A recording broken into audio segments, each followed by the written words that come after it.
Aloha, everyone. Mahalo for joining us today for Living a Nightmare, a panel with residents who are affected by the jet fuel from Red Hill and one Kia'i Wai. Let me invite our panelists at this time to turn on your videos with us so we could just see everybody as well as Danny. So my name is Cassie Chi. I use she, her pronouns, and I'm the Director of Community Organizing at Faith Action for Community Equity. I'm a settler in the Ahupua'a of Honolulu, where I am Zooming from this afternoon. So it's been almost a year since the last large leak of 19,000 gallons of jet fuel from the 80-year-old underground fuel tanks at the Navy's facility at Red Hill, only 100 feet above our aquifer. To date, no fuel has been removed from the site. Meanwhile, 93,000 military and civilians are still dealing with being poisoned by fuel leaks into our water, while the Navy continues to maintain that there is, quote, no evidence the contamination caused long-term symptoms, end quote, U.S. Pacific Fleet Surgeon Captain Michael McGinnis. So today, our panelists will share experiences with us and also how we ought to continue our advocacy to shut down Red Hill and issues connected and beyond this. So before we begin, let me invite Oahu Water Protector Danny Espiritu to open us with a pule. Thank you, Danny. Mahalo. E pule kako. E o mai kia kua manaloa. Mahalo nunu ia oi no ke ia hui ana. E olo ai e hopiha mai a mako. E hoi kaika mai a mako. E ho pakele mai a mako. E alaka I mai a mako ma ke ia hala vai. Mahalo. No po alo pau ole no mako. Yeah, kia koa, we invite you to continue to strengthen us, to continue to cover us, to continue to lead and guide us in this gathering. And I just want to pray a special pule over those who are currently without water right now. The residents that are scrambling and are in need. Would you bring your provision? Would you bring your healing? Would you bring your covering? Would you bless all of the panelists and those who will share today, and those who are on the ground doing the work? A minute. Mahalo, Danny. Okay, so we're gonna start and just start by kind of hearing from everybody who they are. We're gonna invite everyone to kind of share their experiences and kind of how you folks have been working and advocating together. And at the end, hopefully we'll have time for some questions from folks who are watching. So if you have any, please feel free to put them in the chat or in the Q&A, and we'll try to get to those at the end of this. So first, let me invite everyone here to introduce themselves. Just tell us a little bit about who you are, and maybe we can start with Ariana. Hi, everyone. I'm Ariana Wyatt. We're active duty Air Force family that resided on Hickam Air Force Base. My favorite and probably most arguably favorite title is mom to a very sweet 4-year-old little girl and three fur babies. I'm currently Zooming out of Alabama, where we fought hard to relocate to get my daughter better medical care at the expense of my husband's career, who he has proudly served our country ongoing for 10 years. Red Hill is a nightmare. Actually, it's worse than a nightmare, because a nightmare you can wake up from, and for us, we can't. This is our reality, one that I'm fighting every day.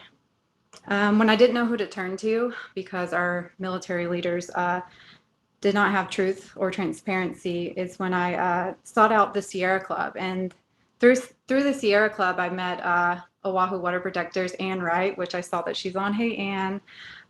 She welcomed me with open arms, and I joined their protest outside the compact fleet where the COA is. And we were able to stand in solidarity to protest, to shut down Red Hill, to defuel. And so now I can honorably say that I'm an advocate and a water protector for life. So thank you guys for having me. Ariana. Meredith, do you want to share? Sure. Hi, guys. Meredith Wilson, Air Force spouse, and so much more. It's so weird to say that your spouse is, what your life is, but we are so much more than what our active duty member does. But anyway, I lived on Hickam Air Force Base for 5 years and loved Hawaii. I loved it for 4 years, and the last part really made it hard. For lack of a better term, it left a bad taste in my mouth. I really try hard to look back at my time in Hawaii and think about all the good things, but it's really hard. But it completely altered my life. Not only physically, here we are almost a year, and I'm almost back to my normal self, I would say, but I've lost count of the doctor appointments I've been to. I've had neurological problems that I never foresaw in my life, but the whole traumatic part of it, I never thought that would have been a lot harder to get through. But it is a part of it that we all are dealing with. And so there's just so many ancillary effects that do not get talked about enough. And it can be so much worse. And that's why we continue to fight. And I am calling in from Illinois. We were set to PCS in June anyway, but I left the island in March to get better medical care. We made that decision on our own. We were declined to be sent off. So we paid on our own dime for me to leave and get better medical care. So I'm calling from Illinois, close to St. Louis, Missouri. And I love my new home, but my heart is still so much in Hawaii. I constantly get news alerts. My world clock is constantly set to Honolulu. So half the time I don't even know what time zone I'm in. But it's just really good to be with all of you guys, and excited for this talk. Well, Meredith. Katherine, do you want to share with us? Sure. My name's Katherine McClanahan, or Kat, friends call. I'm a mom of 3. We had 2 teenage boys living at home at the time of the contamination. My husband's a 27-year Air Force reservist, so he is a full-time reservist. We live on Hickam and have lived here 3 years plus a couple months. And I would agree with everyone else that the first couple years we were here, it really was paradise. This year has become everything that I wasn't before this contamination. I was a homeschool mom. I do like to say I'm still homeschooling, but we've got our last son at home still homeschooling, but now in a 3-day-a-week program. Because my life is now full of doctor's appointments, specialists, physical therapy, vestibular therapy, lots of specialists. And I would like to say that when the first thing that ever comes to my mind about this and how I became involved in just wanting to speak out for others to get help was when I first understood the full ramifications of this leak, and that it wasn't just a few houses. My very first thought was of some good friends who live in Aiea, and they have 2 small children. They're civilians, they're from Hawaii. And I'm sad to say that when I realized the full extent of this, I thought if our military risked this much on their own families, what are they going to risk on the families of Hawaii?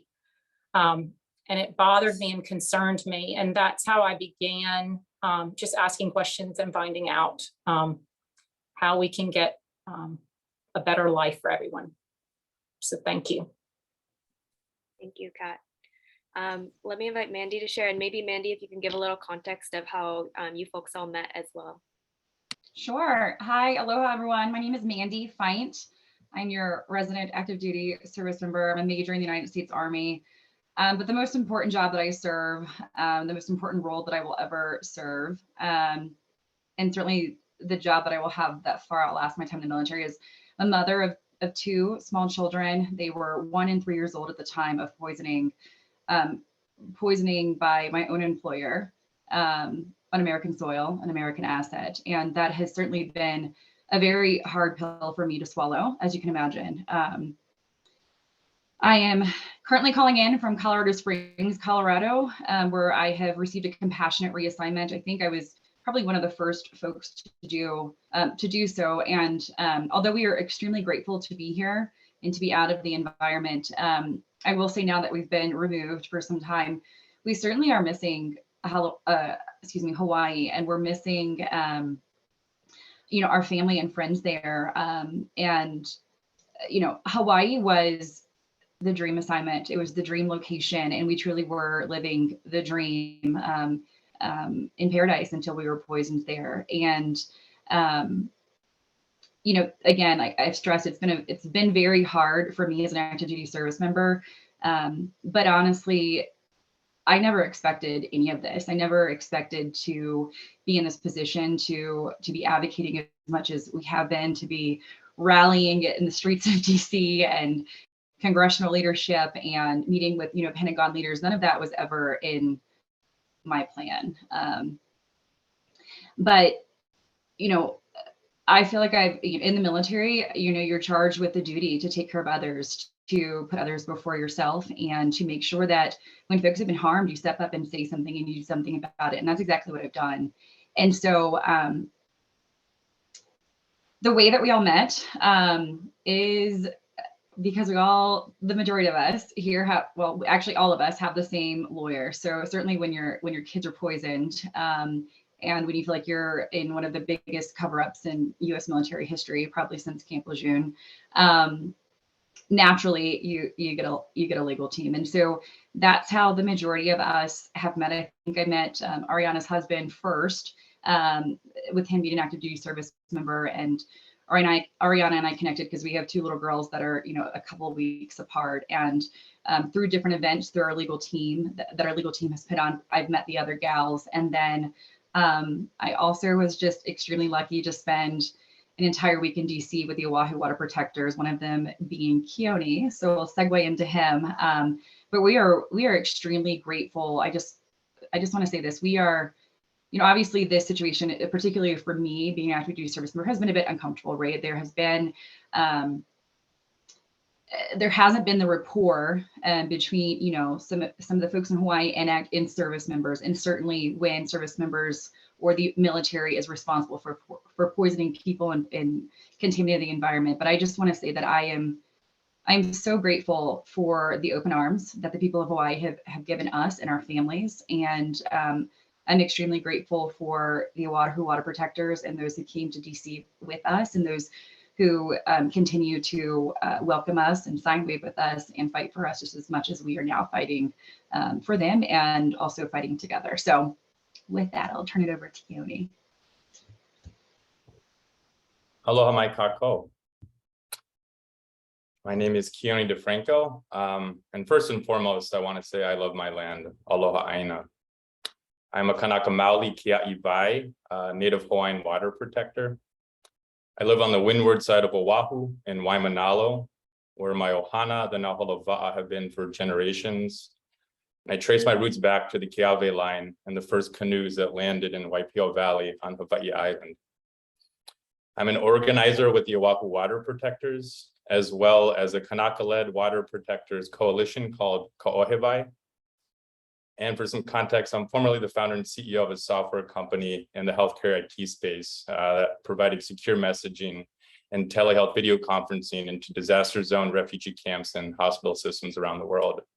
And I currently serve as the managing director of Malama, which is a venture studio based in Honolulu, focused on economic acceleration, or EA, for the Hawaiian people. And we do this by supporting Kanaka small business owners while developing a network of worker-owned markets and co-ops with the goal of reacquiring a land base for our people. And I give this context to showcase exactly where I fit in this movement. I recognize Red Hill as a symptom of a larger issue with the US military presence in Hawaii and the important conversation that must continue around stewardship of our sacred and finite resources. Oahu Water Protectors is a coalition of concerned Kanaka and Kama'aina community members that formed in the summer of 2021. And so it was actually formed prior to the November spill, as community concern grew that another spill at Red Hill was imminent. And it's important to acknowledge that the 2014 spill of 24,000 gallons of jet fuel into the water supply was even larger than the November 2021 spill. I personally got involved in Oahu Water Protectors towards the end of November when public reports began to trickle out that Red Hill had leaked again and that the Navy was covering it up. At the time, I was living with my grandfather as his caregiver. He was a Kanaka Maoli military veteran. He grew up in Ewa. He was about 7 years old during Pearl Harbor, saw the planes attack that base, saw planes crash in front of his front yard and decided to dedicate his life into the US military. Special Forces Green Beret Ranger, ended his career in the Foreign Service as a military attaché in South Asia. And I, had to kind of tell him towards the end of his life that the community that he grew up in was facing contamination by his employer. So I'm just really excited to be here. Met Mandy and the others through our online advocacy and the DC EPA March, which we're going to get into a bit. Thank you, Keoni. And thank you everybody for sharing a little bit about who you are and what brings you here. So now I would love to hear Mandy, Ariana, Meredith, and Katherine just a little bit more of your folks' experiences. So kind of when did you begin to realize there was fuel in your water, how you were impacted and how your family was impacted? So maybe we can start again with Ariana, just sharing a little bit about your experience. Yeah, no problem. So symptoms for me began at the end of August. I was sent to the ER and had what is called hydronephrosis, which is a swelling of the kidney. From that ending time of August, it kind of all went downhill for my family. I started having debilitating migraines. I had planned to take my LSAT in November, and I couldn't do it. I remember calling my doctor and begging her to fix me because I didn't recognize myself anymore and I could barely take care of myself, let alone my daughter. So I was just searching for answers, and it just kept getting worse from August on. By October, my whole family was sick. Our cat had seizures and was in kidney failure. And I just remember my mother-in-law was in town, and I remember just like beside myself and just trying to figure out what was going on. And I just remember talking to her and thinking, like, what's the common denominator here? What am I missing? We're all sick. Is it the house? Is it the water? And that was the first time I had like a passing thought that it could be something other than like something just occurring for us. There was not clarity until November for my family. But I think what impacted us the most was literally seeing my little girl at the time. She was 3. She was literally deteriorating like right before our eyes. The week of the spill, she had a goiter in her neck, and she was sent in for an ultrasound and blood work and was diagnosed with an autoimmune disorder called Hashimoto's. And that's where the thyroid attacks itself. And her TSH number was the highest they've ever seen in a child. And so she had to begin treatment immediately. And part of that treatment, she loses her hair. So it's been really difficult for her and us as a family to just kind of watch her go through that. Another thing that was really hard is that my daughter stopped growing. She hit every milestone up until we moved to Hawaii. She stopped growing the moment we moved into our home. Her growth chart plateaued. It's scary. It's scary to think that's what can happen. But one of the things that I really want to point out is that what has happened. I mean, the tanks can be defueled and they can be moved, but what has happened to us is going to last forever, and it impacts children the most because the toxic levels. It affects children differently, and so yeah. that's what happened to my family. Ariana, for sharing that. Meredith, do you want to share a little bit of your story? Sure. So for me, it's always strange because I can nail it down to a single day. October 25th is an infamous day for me. And it's so weird because we're almost back to that. And the fact that it's almost a whole year is just kind of chilling. But that day I started feeling really lightheaded and like I was going to pass out. And for a whole week, I started feeling this like vertigo feeling, like my eyes couldn't catch up with my surroundings. And it was just making me really tearful, really frustrated because I had no control over my body. Like I just couldn't, my eyes couldn't focus on one thing at a time. Just really frustrating and disorienting. And so we made an appointment at the doctor. And while we were waiting on that appointment, I started getting a migraine, which I didn't really even know what a migraine was because I don't have a history of headaches. And my husband, his family experiences migraines. So he said, I think because you're not enjoying sounds, like I would not enjoy the grass being cut outside. It would make me go into the fetal position. It was just like nauseating. And my husband put ice in a cup and it would just make me, tears would stream down my face because it just physically hurt me. That was not normal. Like a part-time job that I had and a career that I've had before is being a singer in a band. So like amplification is normal for me. So the fact that sounds got to me that bad was very, very out of character. And all of a sudden, so this was like moving into the month of November, I finally see the doctor and she goes, wow, you're the 5th female in 2 weeks that has had vertigo symptoms. It could be something environmental. And I was thinking, oh, you mean like the weather or barometric pressure? I'm clueless at this point. I think, weather patterns are vague because it's Hawaii, I have no idea. So we get an MRI ordered because I'm also having pulsing in my ear and then the back of my head that makes it really hard to sleep. And it's just so painful. Makes everyday living really just unlivable. And for this whole month, it's misery. It's migraines, and it's just not like me. It's not like me. I stopped driving because my eyes start feeling weird and I feel lightheaded all the time, like I'm going to pass out.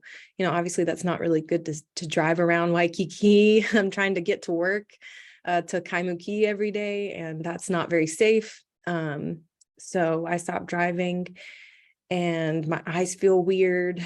So this whole month I'm terrified, and I start having heart palpitations. I can feel my heart in my back. There are times where my hands and feet go numb. This is so weird. I go from a completely healthy person to something different. And there are times where I tell my husband, I don't feel like I'm looking out of my own eyes. Like this sounds like I'm tripping, like, I don't know how else to explain it. And he's feeling like he can't help me. So it's frustrating. We're frustrated as a family. We don't have any kids. It's just we're cat people. There's Cat. Thank God he's all right. But we're clueless. We're helpless and we don't know what to do. And this whole time, when you're sick and you don't feel well, what do? You take a warm shower. You start drinking a lot of water. And I just never got better. Wonder why, right? And I remember even texting my family. I have it screenshot because I went back through my messages because I was just after we learned what happened, I was like, wow, how creepy. I would check in with my family and they'd say, how are you doing today? And I say, well, I was great until I got in the shower. And then I felt really dizzy. How dare you, right? Anyway, finally my MRI was fine. Thank goodness. I was terrified I had a brain tumor. Like, this is what we were thinking about. This is what families were terrified about. We were Googling things, right? We all thought we had horrible diseases. because we were dealing with such horrible symptoms. November 29th, that Monday morning, I see the Facebook page from the Joint Base, and it says we're getting reports of chemical smells coming from our water users. So I say, oh, that's strange. Not even thinking anything. So I go to my kitchen sink and I turn it on and I put my face right up to it because, I don't know anything about anything. And it smells like a gas station.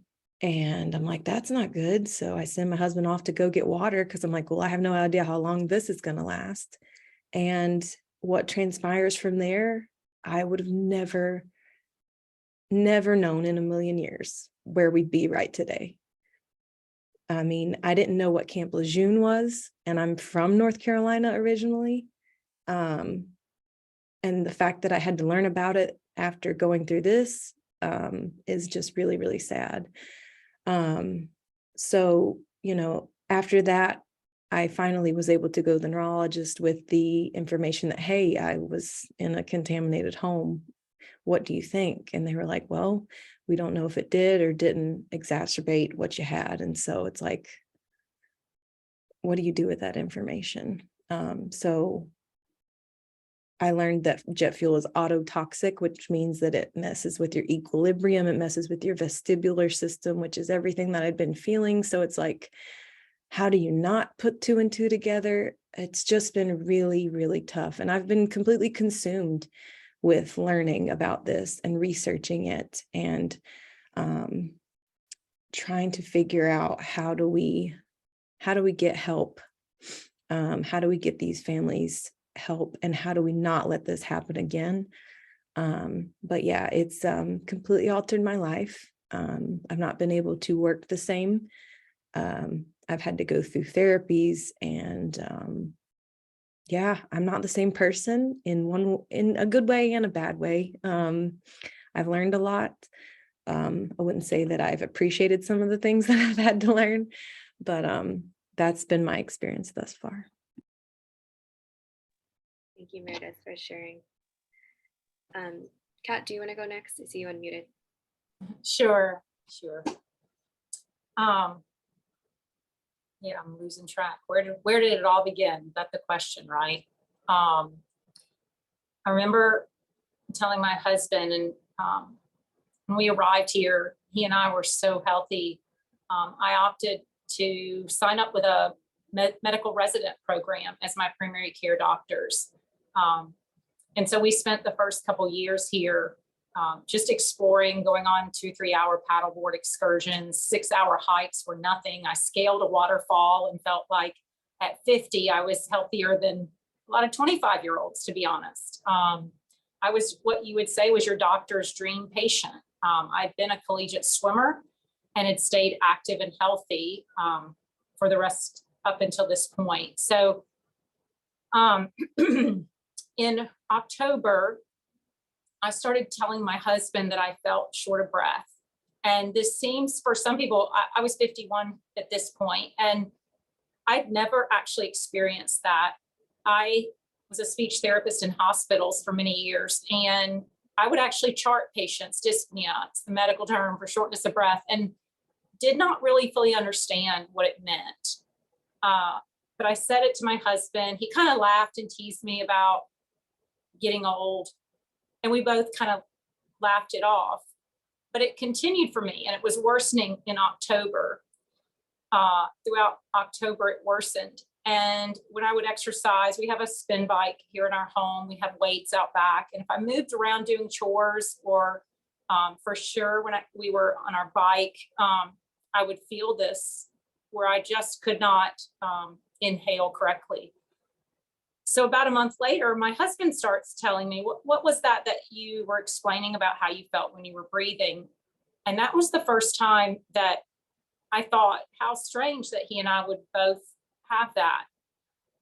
Within days of him telling me that he was experiencing shortness of breath, awoke one morning and I thought I had broken my wrist. My wrist was so swollen and painful. And by the next day, it was both wrists.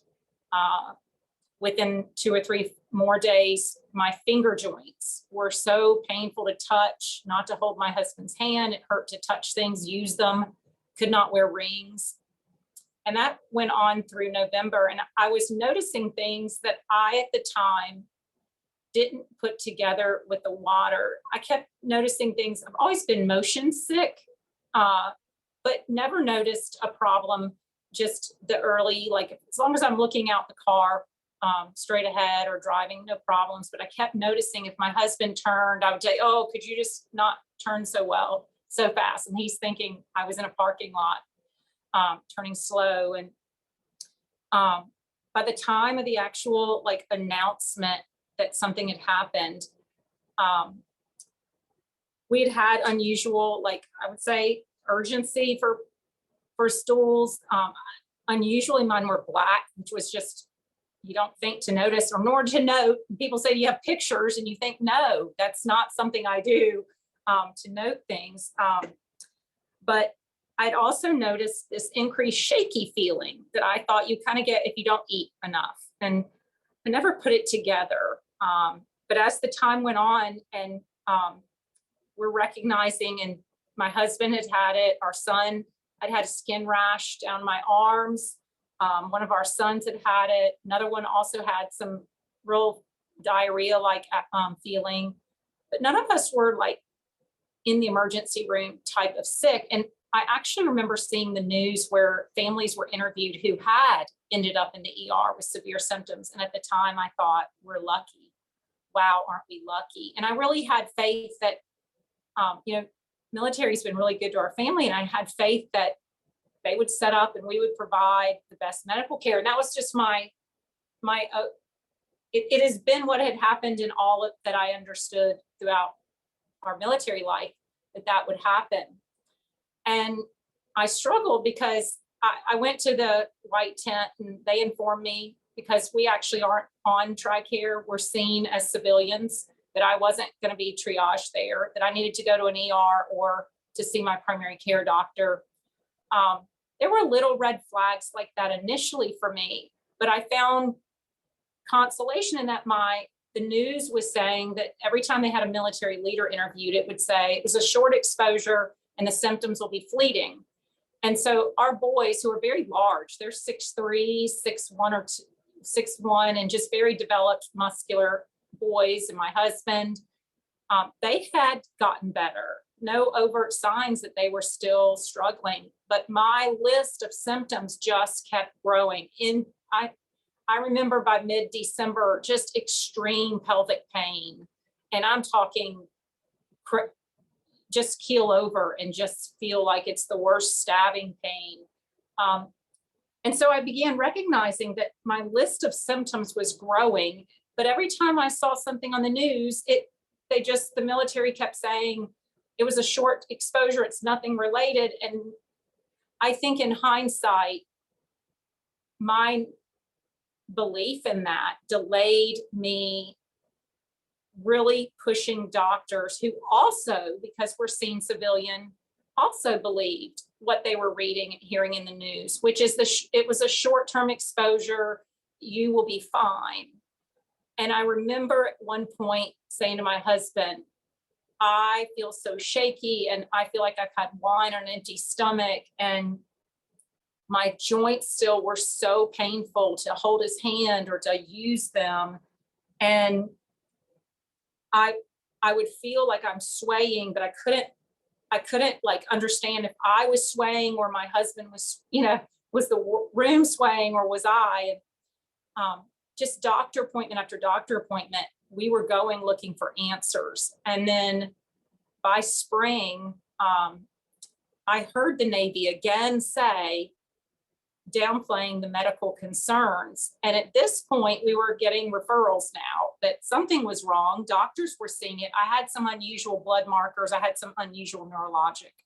And it was the realization that when you hear statements on the news, both doctors and families hear that I remember hearing a report about doctors saying, one of the medical doctors for the Navy saying, we do know stress manifest as physical symptoms, and that's something to consider. That statement was happening as I was in such excruciating pain that I would tell my husband it was worse than delivering children. And I remember thinking to myself, they're not coming to our aid. They're not going to help. And I know a lot of people say, oh, that they knew that all along, but I really held out hope that they would. So I'm going to end just by saying, I think the thing that is frightening to me is I had 16 symptoms, 16 specialists. I've been to the ER twice, once to an urgent care, and I lost count at doctor's appointments. I think I'm at 39 or 40. And my diagnosis at this point, and you have to remember, my husband and two, large sons seem outside to be okay. And when I sit down and I list my symptoms, it becomes frightening to know what my future holds. When my neurologist is sitting with my husband and myself telling us that she's extremely concerned with nerve disease, that I have muscle twitching that's called fasciculation. So I'm going to end it just by reading my symptoms, because the list itself is, I just want to remind everybody, I'd never had any of these before October 2021. Shortness of breath, skin rashes, GI issues, including nocturnal issue that I don't discuss publicly, swollen joints, pelvic pain with blood in the urine without bacteria growth. So out of about 5 or 6 urine samples, they were seeing blood. Only one of them ever grew bacteria. I've been diagnosed with central vestibular dysfunction, balance disorder. I can't pass a sobriety test at 9 in the morning versus after having a drink. That whole swaying I kept complaining about, it's called a positive Romberg. Our neurologist, by the time we finally got to one, explained that she's concerned there's cerebellum damage. I have migraine with aura. So like Meredith explained, I kept waking during the night with pressure and headache in the back of my head. It would eventually take over the front and would have extreme noise sensitivity, postural instability. So I actually have a sway that they have yet to diagnose the exact cause of what part in the body is causing it, but I have a sway to me. I have muscle fasciculations, which are twitching, except these happen all over my body. Whether I'm lying down, standing up, I'll wake sometimes with them. High frequency tremors, that shakiness I felt for months, they're tremors. Numbness and tingling in my fingertips and feet, kidney and upper right quadrant intermittent pain, nystagmus, which multiple families will talk about, we have all had, and bilateral ringing in my ears. That's 16 symptoms that, other than a migraine once or twice in my life, never had experienced before this. And I'll just say, it's like what everybody else said. The symptoms weren't short-term and they weren't fleeting. The reason we all began to speak up is that we need care, but we need our families to get care. And we need the future of Hawaii's families to be protected.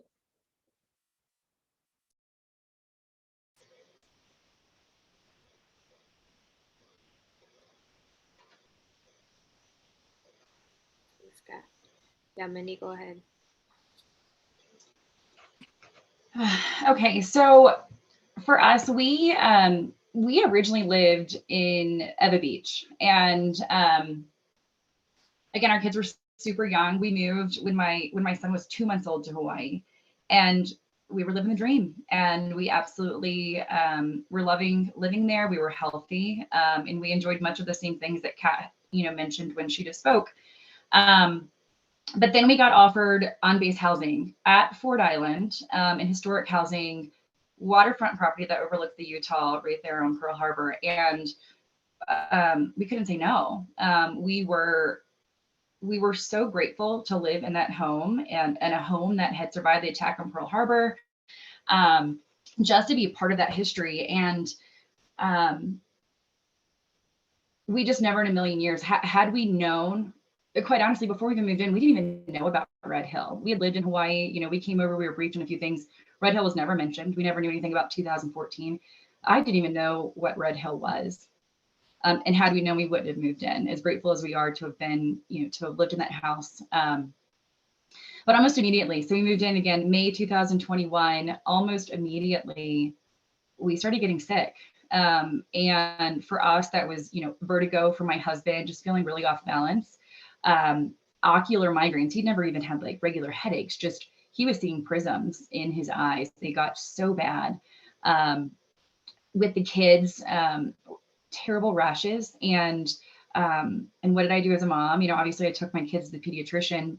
We tried every topical cream possible. But what I did as a mom is I went out and got some Aveeno baby bath soak, and I kept soaking my kids in the water, especially my son Trip. And, I live with a lot of mom guilt about that now, because I know I was just making it worse. I know now that I was just making it worse.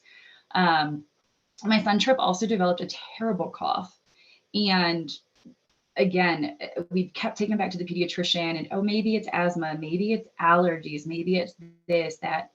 Every single medicine they gave my son, nothing worked. He sustained a cough. I mean, he has sustained a cough even to this day. Abdominal pain. My daughter was always like kind of crunching over and talking about her stomach. Bottom line is we got sick a lot, and we never once considered that it was our home. We never once, like Ariana said, like she kind of was putting two and two together. Maybe it's the water. Like never. We were just living like so grateful to live in this water. I mean, we just never considered that the water our home was actually making us sick. And we also just kind of wrote, over very reasonable thinking people, we just kind of wrote up all our symptoms as like, just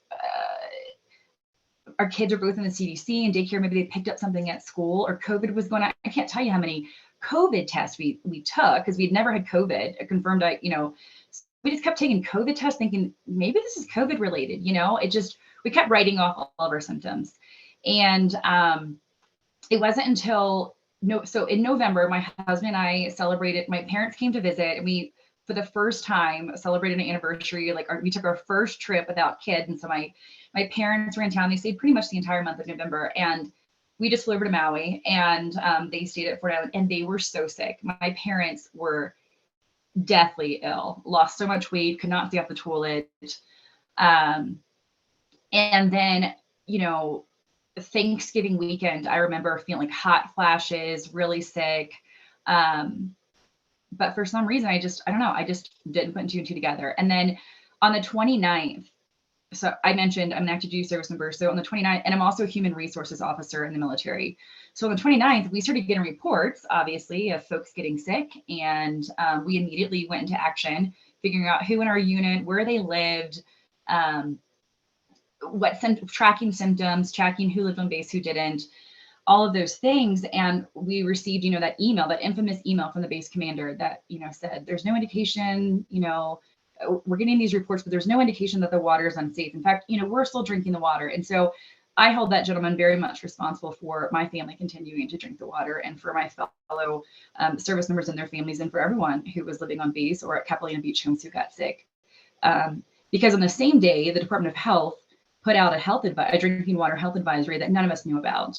And I'll speak for myself. I didn't make a habit before that time. In fact, I never checked the Department of Health website.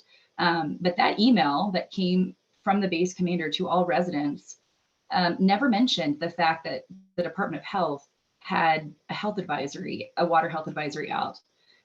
They also, on the 20th, we know this will happen on the 20th, they reported it to the Department of Health, but they didn't report it to any of us. They didn't give us any chance to protect ourselves. They completely failed to warn 93,000 people. They gambled on my children's life. They took, my ability to parent away from me. And that's something that very much angers me. Because had I known that there was a massive, 20,000 gallon leak, I would have stopped drinking the water on the 20th or the 21st when they notified the Department of Health. But those rights were taken away from me. And that's something I harvest a lot of anger about that, obviously. I didn't find out. So if everyone recalls who's listening here, in the beginning, it was just like certain neighborhoods that were affected. Not everyone, in my opinion, it should have been everyone that was on the water line, that on that Navy drinking water system, whether it's Kapalina Beach homes, Pearl City Peninsula, us out at Fort Island, wherever. No one should have been drinking the water. Everyone should have been treated the same, but that's not what happened. I remember in the beginning, speaking, I know that there's a water distribution thing happening right now. I remember that I couldn't go get water in the beginning.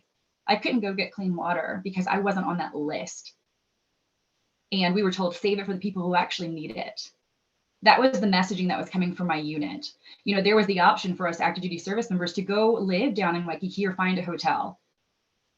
We were being told in email in black and white, save those hotels for people who actually need it. Don't use that as a staycation. So we stayed in that home. I didn't know until the 9th of November when a hand-delivered note was taped to my door that the water in my house was unsafe. And to be clear, I lived on Fort Island in a very small historic neighborhood. I think there were 17 houses on my street. I'm an Army girl, Army family living on Navy base. So the majority of folks that lived on my street were Navy. There were 2-3 Army families. And of those 17 homes, 3 of us got the hand-delivered notes, the Army people only. So that's how I found out. That was on the 9th. And immediately I jumped into action. I took off, I guess a dual-headed thing for me. On the 9th, I went down to AMR where Task Force Ohana was set up. And I found General Flynn's DCO, or his deputy commander. And I said, sir, I just found out today that our water at Fort Island is not safe, and by hand-delivered note, and thank you for whoever organized that to notify us. I said, but we've got 250 plus kids at the Fort Island CDC right now who don't have clean water. And we were the largest CDC who was impacted by this. And something strange, and why I did that is because I also received an email on that day from MWR, from all the CDCs, Joint Base Pearl Harbor, Hickam, to all parents saying, hey, we've been giving your kids clean water since the 29th of November. And I knew that wasn't true. I mean, here we are on the 9th of December and my kids didn't have clean water yet. And there were no, when you walked into the CDC, there was nothing about the water not being safe. I mean, my kids wash hands as soon as they get there. Their blankets are washed at that facility. Their food is prepared there. The teething toys, my kid was 1, that he puts into his mouth were washed with contaminated water at that facility. And those were all really big deals. I mean, I'm like, why am I having to take my military hat off and come into full mamba bear mode? This isn't my day job. This isn't I don't get paid to think about this kind of stuff, but the leaders who do, why aren't they actioning this? Why do our kids not have clean water on the 9th of December? So I fought that all day long. I didn't go to work that day. That's what my job became. My job became taking care of my kids and my family and making sure that my fellow service members and their families were taken care of too. And the biggest thing for me was accountability, responsibility, transparency, putting out a public apology to parents. None of that came until I literally on the 10th. So the very next day, that's when I went kicking down doors and flipping over desks essentially and saying, hello, what's going on here? And I met on the 10th, I met with all the CDC directors. I met with the MWR director, and I met with the chief of staff of Joint Base Pearl Harbor, Hickam. And I said, sir, gentlemen, what is going on? So that was on the 10th. On the 11th, ironically enough, I told you I was an Army girl. So, obviously this is a Navy problem. The 11th of December was the Army-Navy game. So on the 11th of December, my husband, we were at a neighbor's house, and my husband left, and he was feeling really woozy. He hadn't had a thing to drink. We had just gotten there, was feeling really woozy, and just was like, hey, I gotta go. And I'm like, you're missing an Army-Navy game, a football game? What do you mean you gotta go? And he's like, I don't feel good, Mandy. Went home, just a couple doors down, was throwing his guts up, was so sick, again, feeling very, just off balance, vertigo, all the things. And then a few hours later, my son Trip, who again was 1 at the time, started projectile vomiting and was just so lethargic. And we were like, okay, we've got to go to the hospital. So we took both of them to the hospital. That was on Saturday the 11th. The way that AAA handled that, let me just put a plug in for that, was horrendous. We knew that there was a water crisis. We knew that families were being poisoned. You know what they did for my husband and my son? They gave my son an otter pop, a popsicle for dehydration. And they gave my husband some Tylenol for his headaches, and they monitored them for like, I don't know, maybe an hour. And then they sent them home. We begged for like any kind of testing, skin, hair, blood test, urine sample, something to have documentation of what it was that just happened to my family. Nothing. So they spent the rest of the weekend sick. On the 13th, which was a Monday, the 13th of December, my daughter Palmer in the middle of the night got sick, same thing, throwing her guts up. My husband took her to the hospital. I stayed home, and I called Joint Base and I said, what's going on here? I want the test results from the CDC. My daughter is in the hospital right now. They want to know, the doctors want to know when the last time my daughter was exposed. And guess what? I can't tell them because you guys hold the answers to that, and you haven't been transparent with families. And I asked for the test results from my home. That was tested apparently on the 10th of December. And I wanted the test results from the Fort Island CDC. And you know what the deputy base commander told me? Colonel Staple. He said, Major Feindt, if you want those test results, you can file a FOIA request just like anyone else.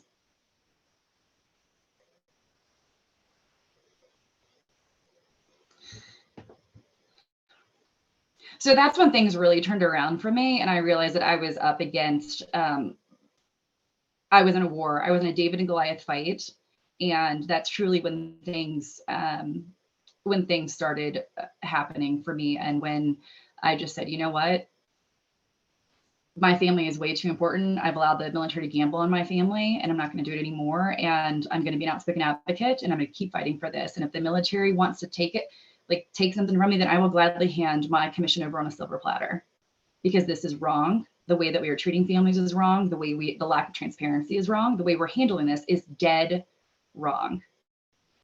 And so from there on the 13th, after getting into a pissing contest with the joint base command team, I actually got really sick. And Kat talked about it, like the abdominal pain. The only thing that I can compare it to is labor, like with no medication, labor. And I was sitting on the toilet and throwing up in a bucket at the same time. Like it was coming out both ends. And I know that's very graphic, but I lived in adult dependence for about a week. Ariana, don't laugh at me.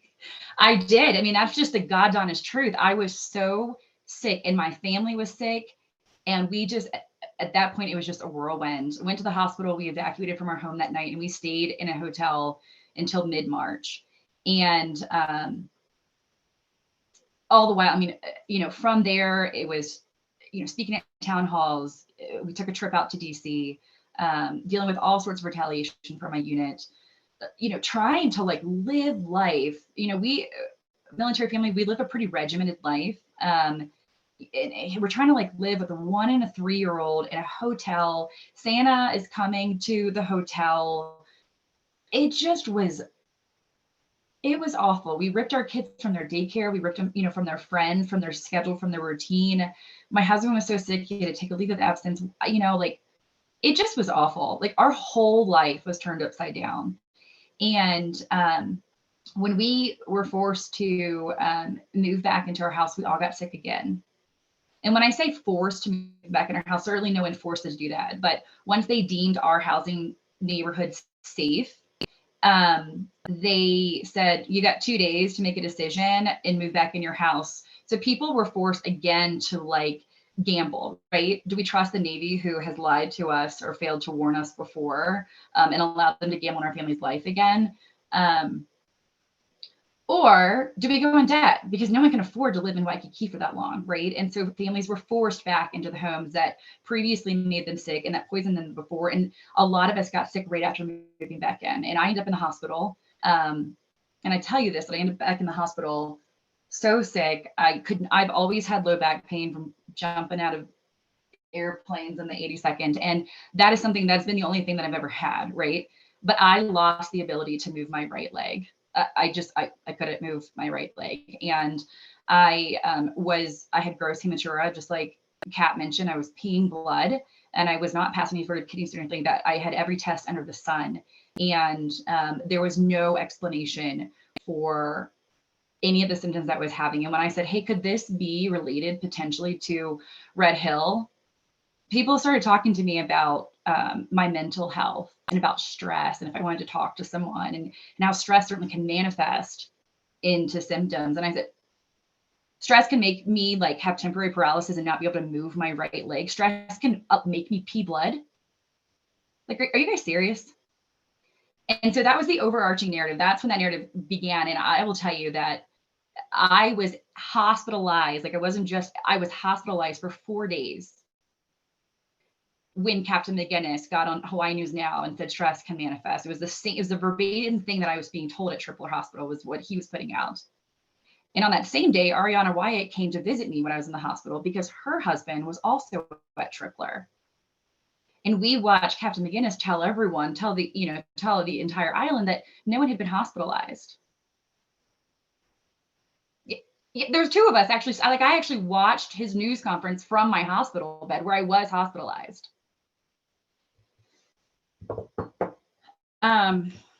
With saying that, I know I'm being long-winded, so I'm gonna end. But the symptoms have not ended for us. We're like I said, we're grateful to be here in Colorado now, and we are getting the care that we need. But the diagnoses are horrendous. They're scary. I just had to put my 2-year-old son down or under, sorry, for a bronchoscope and for a lavage where we were testing out his lungs, and turns out he has lung damage, and now he's on this, steroid regime. And my husband has just been diagnosed after 5 medical procedures and exploratory surgery that he has a rare disease that is attacking his colon and has been, has had internal bleeding for months. I have about 14 different things on my medical record now, much of which Kat, talked about at 37 years old. I have permanent hearing loss. I have vestibular issues. I've been diagnosed with a vestibular dysfunction disorder as well, imbalance. I am having such issues with my memory, and that's why everything's written down staring at me in the face. I couldn't even recall my boss's name the other day at work. And it's been a really horrifying thing. And so to say that symptoms are fleeting, it's just not true. Like, you can't have an entire Facebook page of almost 4,000 members now, or with all these people that are in a lawsuit, and everyone's screaming to the top of their lungs that they're still sick and they want to be seen, and Tripler continue to dismiss them, and the military to continue to say that symptoms are fleeting and there's no indications of long-term health impacts. Like, that narrative has got to be dropped. It's called medical gaslighting. It's being completely dismissive, and it's just horrendous that military service members, and I do acknowledge that not everyone has been, that's been impacted, are military service members, but that, obviously is near and dear to my heart, being a service member. Like, our families sacrifice so much already. And one benefit of being in the service is medical care, right? The lack of medical care at Tripler is awful. It's inexcusable. It is awful. So folks are now paying out of pocket for their own toxicology labs, for their own testing. They are now switching from TRICARE Prime to Select, so they can be seen off base, and like, they're actually finding doctors who care and who are listening and who do know some stuff about this. And guess what's happening now? Now they're paying extra money to do TRICARE Select, and their referrals are getting denied, and their appointments are not being paid for. Guess what? Because they're coming there about Red Hill. I hope that there are some folks in the triple medical community listening to this, that our congressional leaders are listening to this, the community, to doctors that are out there. I want you to know that people are still sick, and denying folks medical care, medical treatment is inexcusable. Thanks, Cassie. Yeah, thank you, Mandy, Meredith, Kat, and Ariana for sharing. I know in just speaking with you all briefly before this, that this is just a snapshot of what has happened to you in the past year, and there's really no words. It's just really heavy. And I thank you for being present today and for showing up and continuing to advocate. I'm going to turn it to Keoni here, and I just want to acknowledge, as you said, Keoni, people have been organizing around this since before November. Since 1999, when the Red Hill facility was made known to the public, Kanaka Maoli in particular have been advocating, to shut down and defuel the facility. So in your experience of this past year, Keoni, I was wondering if you could share with us just a little bit of what you've witnessed and what people should be paying attention to now. Sure, thank you. And yeah, as I get into that, I described myself as a Kia'i, a protector. I want to acknowledge that I'm a multi-generational Kia'i, part of a movement that has been in protection of our land for the past 129 years. So I want to set a little bit of context and kind of talk about, how did we get to this moment, October 15th, 2022. So it needs to be said, on January 17th, 1893, that U.S. Marines stepped off the USS Boston, a naval ship, and supported an illegal coup that was led by American sugar plantation owners. In 1993, Bill Clinton signed the Apology Bill. And so this acknowledges the overthrow of the Kingdom of Hawaii. It confirms that this occurred with active participation of agents of the US. And it further acknowledges that the Native Hawaiian people never directly relinquished to the US their claims to inherent sovereignty as a people over their national lands, either through the Kingdom of Hawaii or through a plebiscite or referendum. And so I have to set that context to kind of explain how we're at this stage today. This presence on our shore has been affecting our people for a very long time. Red Hill is not the only military facility that's leaking. Not the only one that's leaking on Oahu, an island where 24% of our island is occupied by military facilities. It's not the only one across the Pai'aina of Hawaii. I do want to mention for a moment Pohaku Loa, which is an Army installation on the island of Hawaii, where depleted uranium was used for decades in shells for target practice. That's now seeping into our water aquifer there, and where phosphorus rounds are still used for training. I do want to point out that Pohaku Loa is situated at the base of Mauna Loa, which is the world's largest volcano, which is currently experiencing a very heightened amount of volcanic activity. And October 31st, there is a large military exercise planned there where they're going to be dropping bombs on an active volcano, which could take out a good amount of people's homes. So this is the context that we're at. When we talk about what happened at Red Hill, we need to talk about the fact that the Hawaiian people didn't know it existed until 1999. It was a classified facility. I was given a tour of this facility in June of this past year, what was told to us as the last public tour of Red Hill, and the Oahu Water Protectors were brought in to take a look. Over the course of that tour, I was told by a Navy PR representative that the Hawaiian people led the Navy to this facility and they gave it to them, and that they didn't even know that there was water inside. And so as a Kanaka Maoli that understands the importance of place names, had to reflect and have a conversation on, Red Hill is named Kapukaki.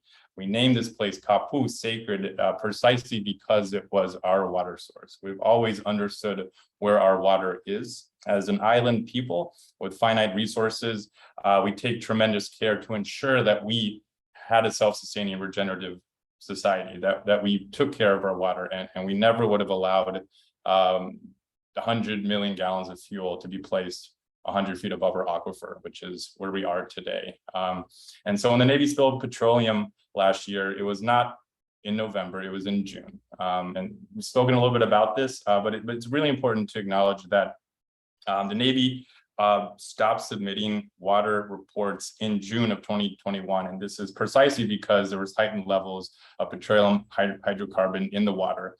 They began withholding this information from the Department of Health, saying that they did not have new water reports to share. And there was a second discharge in November. Still nothing was said.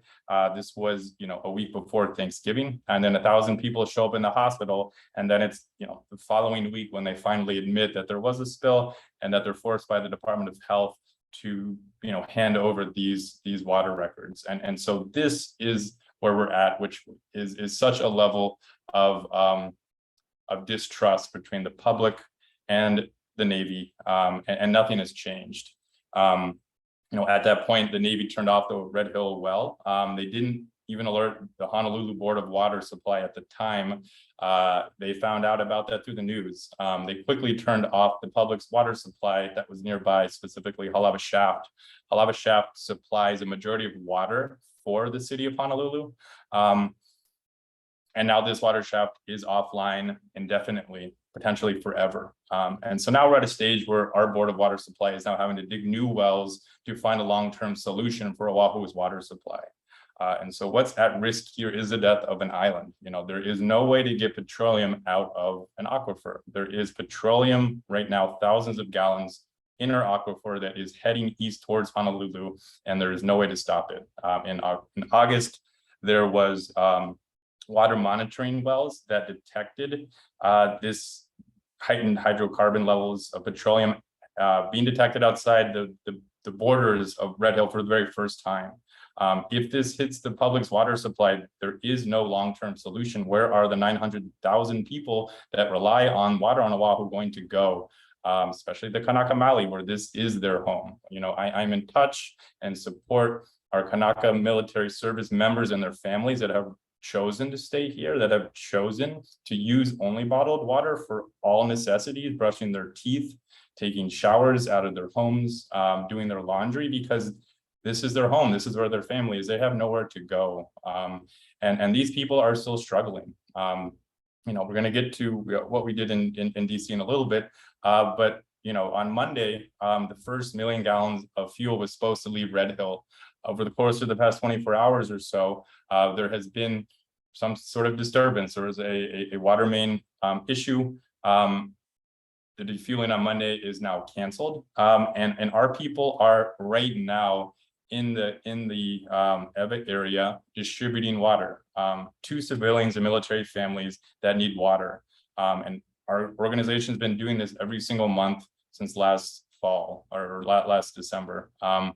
And this is how we've been able to develop a relationship. And this is how we continue every single month to see that there are still people experiencing symptoms on a monthly basis that are showing us that they are still sick. So the Red Hill is nowhere near done. This is still an ongoing situation. We're still at a stage where there is no defueling plan. This plan was due in June of this year. It's now mid-October. We have a phase 1 that's finally been submitted, but we still don't have a complete plan. We're still looking at a timeline that is 2 years, and we still are experiencing what seems to be fuel contamination in the water supply. You know, there are public Facebook groups where people continue to post, even as early as recently as today, that say they are smelling fuel in their water right now. And this is a humanitarian disaster. You know, Ernie Lau, the chief engineer of the Board of Water Supply, said this year, this is the worst environmental disaster Hawaii has ever faced.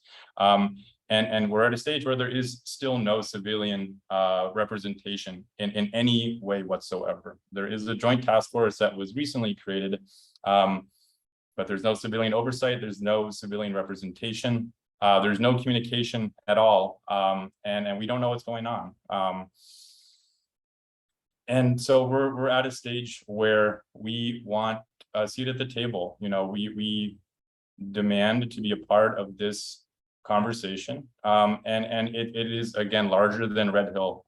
There are military installations across Hawaii that are continuing to contaminate our water and our land, and for the people that have been here forever, we have nowhere to go. And so I can take a pause there.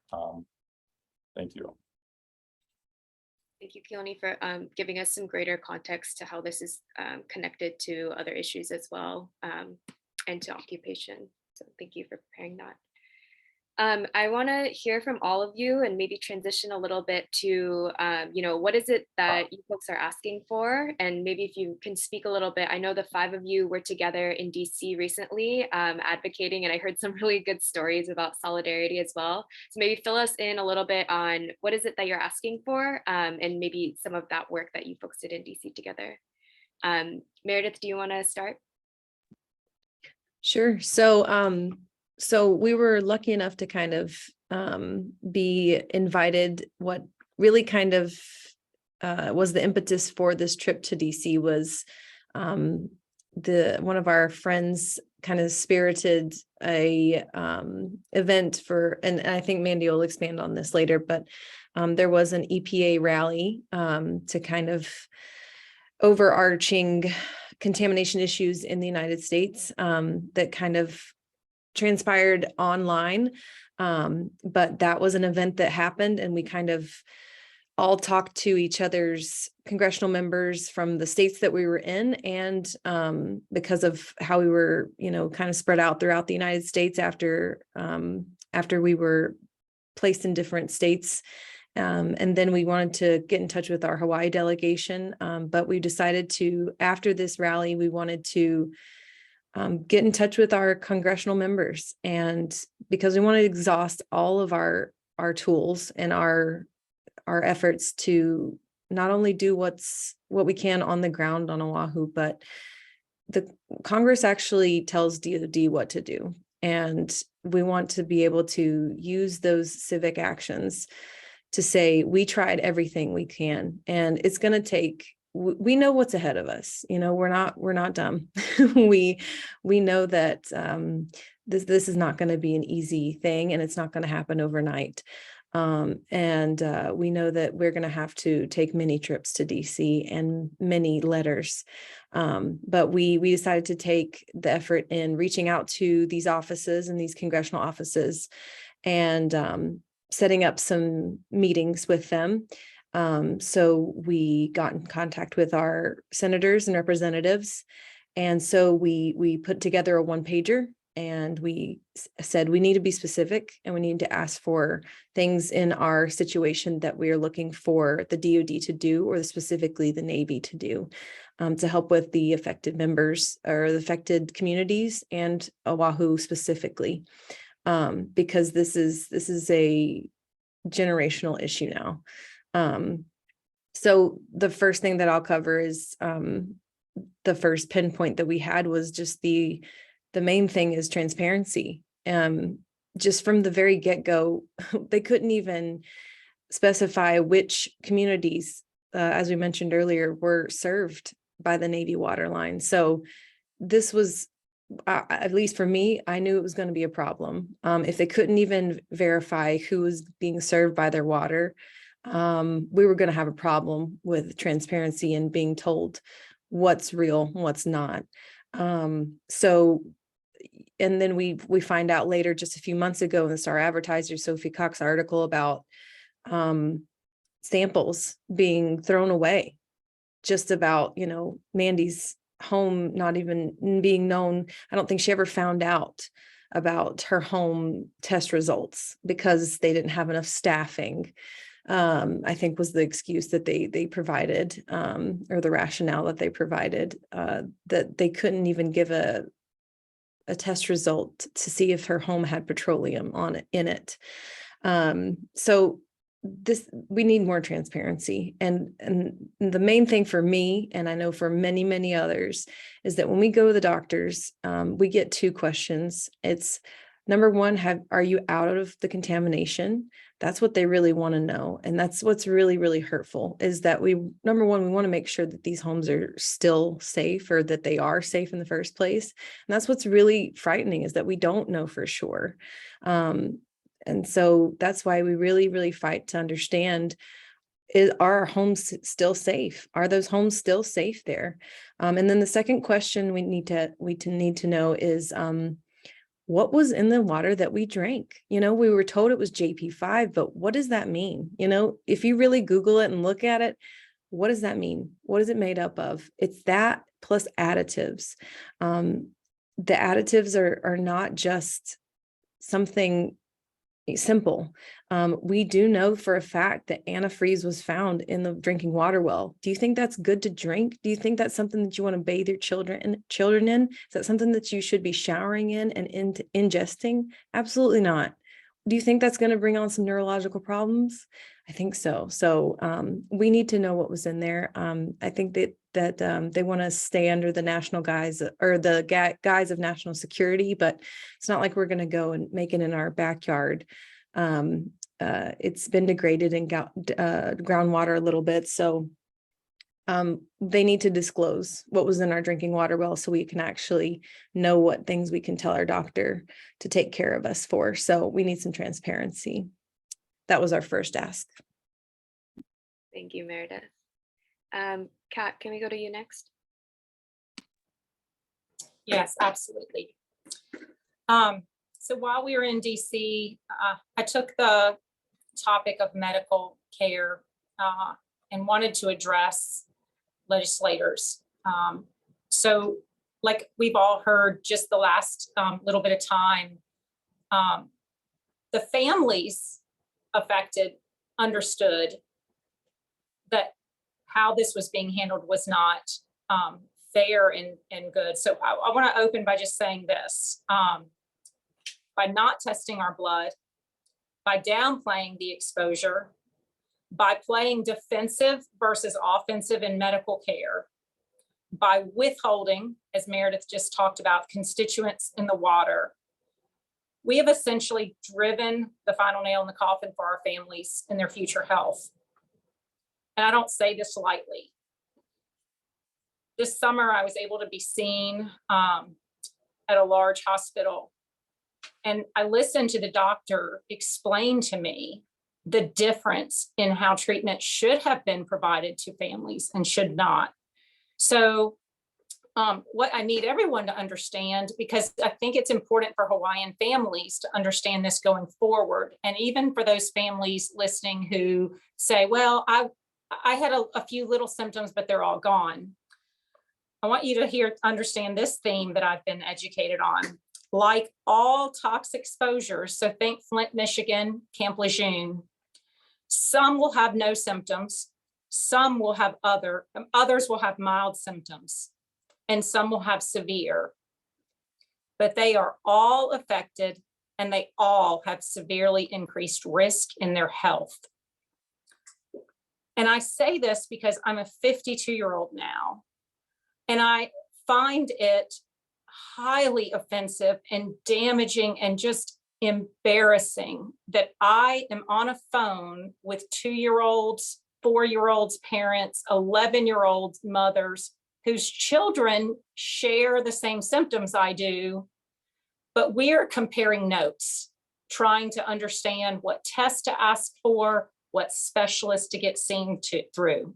So keep it on mind that the symptoms may or may not have been present, may not have been severe, but our health is compromised. So you have to kind of put your mindset into this as we were talking to legislators, because a lot of people, like we've heard the infamous story of Captain Spitzer telling us, well, they were drinking the water and they were just fine. That's essentially been how this has all been treated. So what should have happened? And that's what we went and spoke about. What should have happened and what should be happening now and what should happen in the future.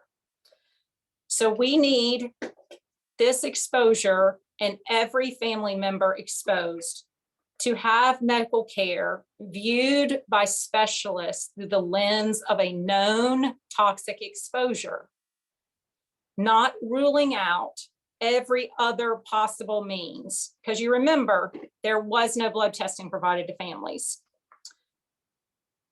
So we went and said, this is insanity that we are to the place where parents are comparing notes and members like Mandy and I spoke about, we know we have the similar symptoms. We see the clusters and patterns, but we're just still being told, just put your name on a registry and we're studying it. We need our families to have proactive, not delayed medical care. And the first step as far as what for long-term needs is that it has to begin with an epidemiological study. And really that's just a method for specialists to come in and identify the patterns and clusters we're seeing.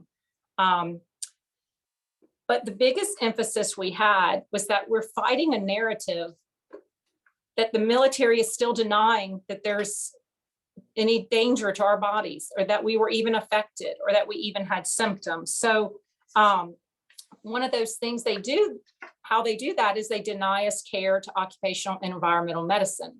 So I am considered a civilian. Even though my husband is in military uniform every day, we are seen as civilians and have civilian health care. It took me months of digging and understanding and finally getting referrals, because unfortunately right now on island, there's a 20% shortage of specialists for doctors. So we're waiting, families are waiting months to get to these specialists. And by the time we do, we're having to go now through symptoms that maybe were present there and now they've gotten worse. This symptom was bad then, but maybe it's a little bit better now. And we're trying to help doctors piece together, but we need to be in clinics where they are trained for this, which is occupational environmental medicine.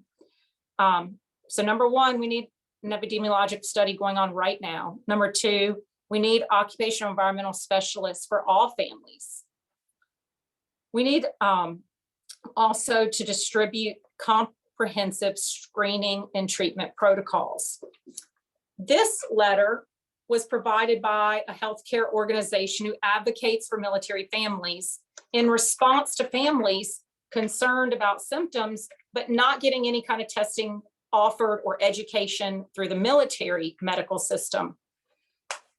Every person I've known fought tooth and nail if any of these tests were recommended or completed for their children, much less if they were offered these tests. So again, defensive healthcare versus proactive. And that's really what frustrates me in all of this. They maybe made a mistake, right? They admitted they did. They need to now follow through like any one of us would do in any other situation in life, is right the wrong. And they kind of preached that in the beginning. They were right and the wrong, but they're denying families health care. And we know that healthcare now can help families in the long run, but by continuing to downplay this entire exposure, then we've walked ourselves right into families continuing to struggle like they are today. And what we've walked ourselves into for the future Hawaiian families is we were the unwilling guinea pigs, but nobody's even studying us. So for Hawaiian families, you want us to be studied right now, because the more doctors and specialists learn from this exposure, like they study Flint, Michigan, and they studied Camp Lejeune. Of course, they did it, unfortunately, for those families decades too late. You want those families studied, and we're in real time, and we're reporting these symptoms, and we're reporting these ongoing problems so that future exposures, those families have an opportunity to be saved and helped. And the lack of educating families. So one of the things that frustrates me is that you'll not see any type of medical information coming out from the military on what families ought to be looking for in their children. And years ago, I worked with a doctor, and this was back in the, kind of the early 2000s, and families were, there was a lot in the world news about, or national news about families not wanting to vaccinate their children. And I worked in a hospital, and I went to a pediatric intensive care doctor I knew, and I asked him, what did he think and what is his opinion? And I remember him saying to me, the thing you need to do is you need to have a piece of paper on the refrigerator listing everything you're not vaccinating against with the first early symptoms. And why would that matter? It matters because if we view this through the lens that we know you were exposed to this disease, and we're providing you blood tests each year, and your children are being tracked for thyroid and liver and kidney and growth, then if there were a symptom that shows up and is flagged, a red flag, it's caught at the very beginning. And that's what the doctor was saying. He was saying, you need on your refrigerator, everyone needs this information for their long-term health. They need to be educated that these are the things you're looking for, not to put fear in families, but to provide them the best opportunity for healthcare and healthy lives. So we wanted that epidemiological study. We wanted to have access to occupational environmental medicine. We need education and training for all families. because you have to remember, like I said in the beginning, not everybody's going to show symptoms. Not everybody's going to continue with symptoms, but all of the families were impacted through increased risk. And I am not saying that every person out there is going to end up with cancers and neurologic disease. You have to go back to the history that we know of other toxic exposures and know that it doesn't mean that it's not critical to educate and inform and test and provide the information. And so the last thing I'll just say that we asked for is surveillance. We want blood, and like I spoke earlier, the surveillance programs for 20 to 30 years for these children, for these adults. We already know, doctors and medical personnel already know that there's latency periods between exposure and disease. And whether you're talking about cancer or neurologic disease, there's a latency period. So there's the event happened now. There may be a 5, 10, 20, and 30-year period of time before that disease shows up. These families need to be tracked, and they need to be tracked now. And it goes back to what we asked about the testing, the proactive care. Test them, put them on so that they know, educate them on the early warning signs, and then track them for these time period and protect their children and protect the families. And that was, I think, my final thing I'll say on it. Because the lack, here's the problem, and I'll close here because I know this one I got long-winded. The lack of medical care and surveillance, turning away families, denying that there's ongoing problems is further damaging families' chances of living healthy lives. Does not mean we'll all live without illness and disease, but you, military, are making this worse. You are not helping families, whether it's out of, you don't want to instill fear in them, or you're afraid of litigation. It is a travesty of the lack of medical care being provided. I'm embarrassed. My family spent 27 years in the military. We're done. We've been, our career and military life is over. We've been abandoned. We are fighting for medical care ourselves. But just take every case you have and multiply it times thousands. And it's a travesty.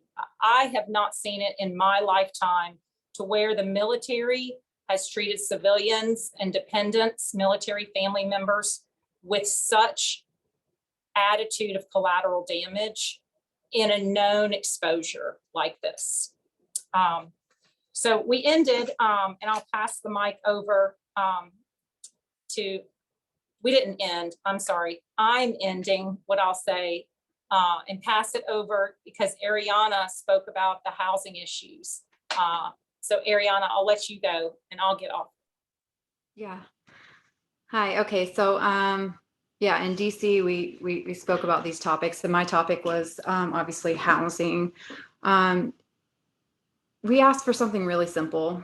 We asked for a letter to be written to DoD from the Hawaiian congressional delegates. That's a simple thing to ask. And in that ask for housing, we just ask that they remediate the houses. Currently, right now, the hot water heaters that sat with jet fuel for months are still being used. And inside of those water heaters are corroded. And so people are still having rashes. It might not be jet fuel, but it is from corrosive water from the water heater, and housing is refusing to replace that. So we asked for them to just replace all the things that ran through toxic water for months. The next thing that we asked for in regards to housing was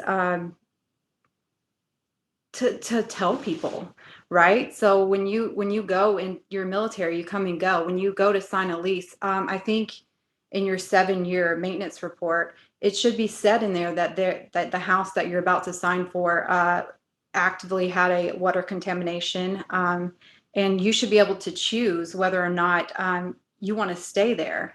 I think they also need to be aware of the fact that there's still fuel in those tanks, and there's still a danger of that jet fuel can still come through your water, and you can still drink it. And I don't think people are fully aware of that. When we were leaving, we had a new neighbor come in and just kind of asked her what was told to her, and she said it's all good, it's all safe. That's not true. As long as there's fuel in those tanks, it's not about when. I mean, it's going to happen. It's going to leak, and I think people need to be aware of that. And currently, right now, there's families that have no water, and I'm talking about civilian families up in Capelina that don't have access to water, and they've kind of been left out during this entire water crisis situation. Military families were able to get access to water, but the civilians were left out, and that's not okay. So we basically had a couple of asks, and that's what we wanted, was to just get a letter to get things moving. And I think that was a pretty simple ask. And with that, I'm going to move on with Mandy. She's going to kind of wrap up some of our favorite moments with congressional leaders. Thanks, Ariana. So as Meredith mentioned, we met with 13 different congressional leaders and or their staff while we were in DC. We asked for 5 very specific things. The first, transparency, as Meredith covered, medical care, as Kat covered, housing, as Ariana just covered. And then the 2 things, just for me, being a service member and a personnelist, 2 things that are very near and dear to my heart. I asked for hazardous pay for every single service member who performed flushing operations because they were not in the beginning notified if the water that they were flushing or not was contaminated or not. I went around asking several folks during the flushing operations, do you know? We use our most junior grade folks to do that. The second thing is they weren't given proper PPE, personal protective equipment. That's a basic thing that we should be giving our service members, and we didn't. So therefore, our service members should be compensated retroactively for the flushing operations. We put them in a harmful situation. We put them in a very hazardous situation. They deserve hazardous pay for it. So that's the 4th thing that we ask for. And then the last is retaliation. And here's what I say about that. When people ask me, Mandy, I cannot believe that you're still in the service. How have you not resigned your commission to this point? The military, your own employer has poisoned your kids and 93,000 other people subjected to that. Here's what I say. When retaliation and reporting are still in the same sentence, my job in the military is not done. When we have families suffering in silence and can't even advocate for their own families because of fear of retribution, my job in the military is not done. And so we spoke very specifically about retaliation to our congressional leaders. And I also met with Pentagon leaders. I met with the Undersecretary of the Army while I was there, and I spoke a lot about retaliation. So when we talk about recruiting numbers and all these things and why we can't make it, it starts with retaliation, and we need to change policy. And I'm very passionate about that, obviously.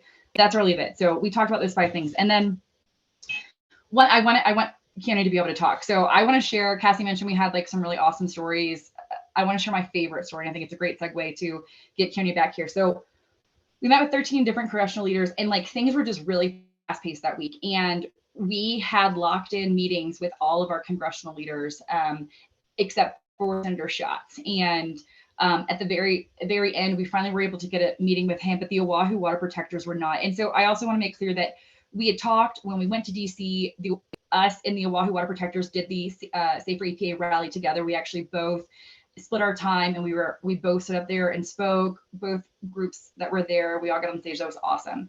But then we wanted to do our congressional leader meetings separately, just because, you know, although we wanted to be there standing in solidarity, we do have some slightly different talking points. And so we wanted to respect everyone's agendas and talking points. And so most of those were separate, but we did game time decision. We got a meeting with Senator Schatz's office, and it was on the last day. It was on Thursday. So one of the last days of our trip, most of the Oahu water protectors had left, but Keoni had stayed behind, and he said, hey, Mandy, he sent me a text. And this is like probably, I don't know, an hour and a half or something before our meeting.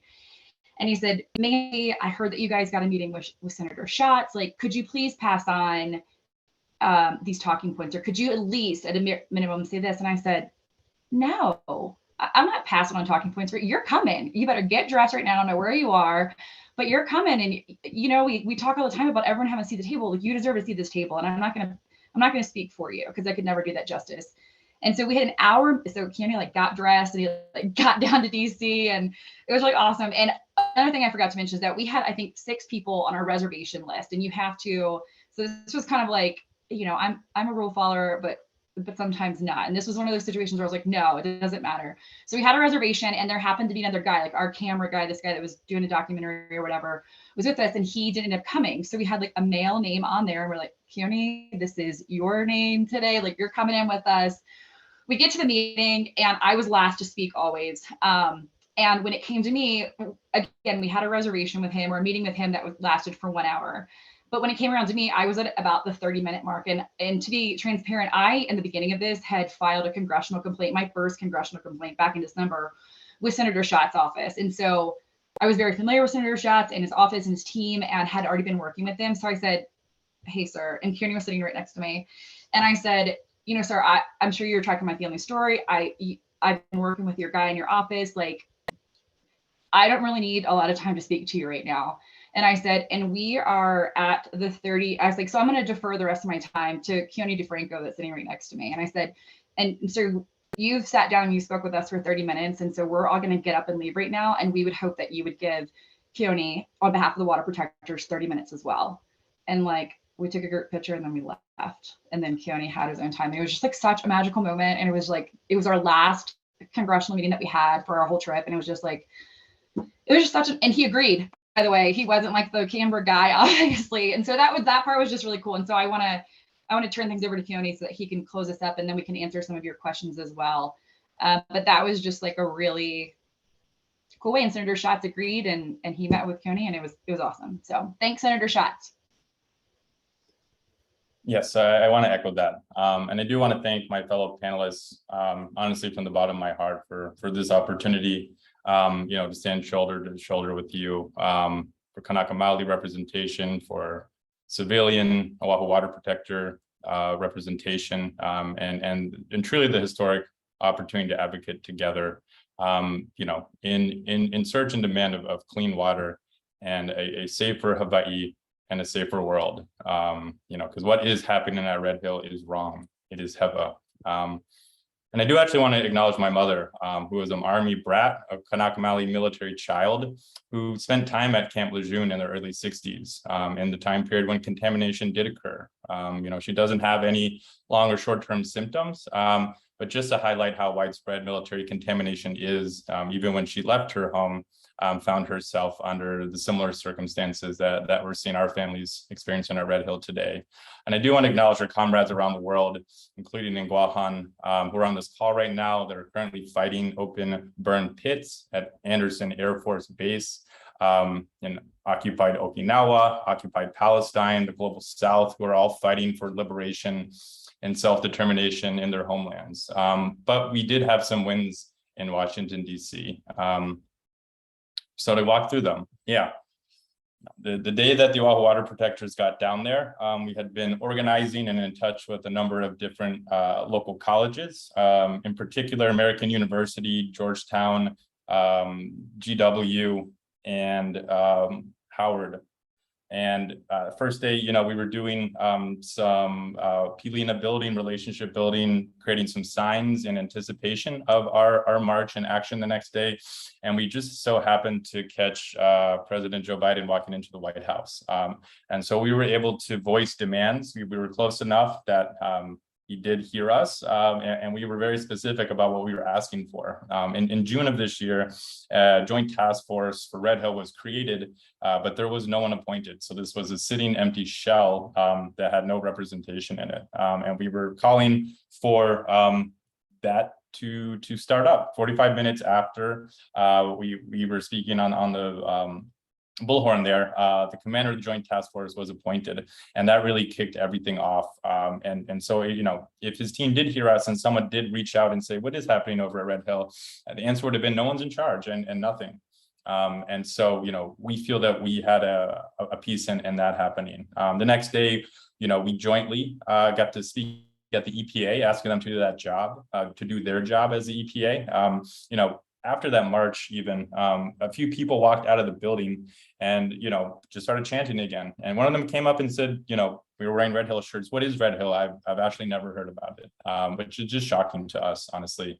But, you know, that Friday, 4 days later, the EPA did publish a report that listed a number of violations at Red Hill. And it also did call out violations and concerns at Hickam Air Force Base, where they do have fuel tanks that have not been inspected and are suspected of leaking. And so, we feel that we also pressured EPA to disclose a bit more information and to jump into this issue.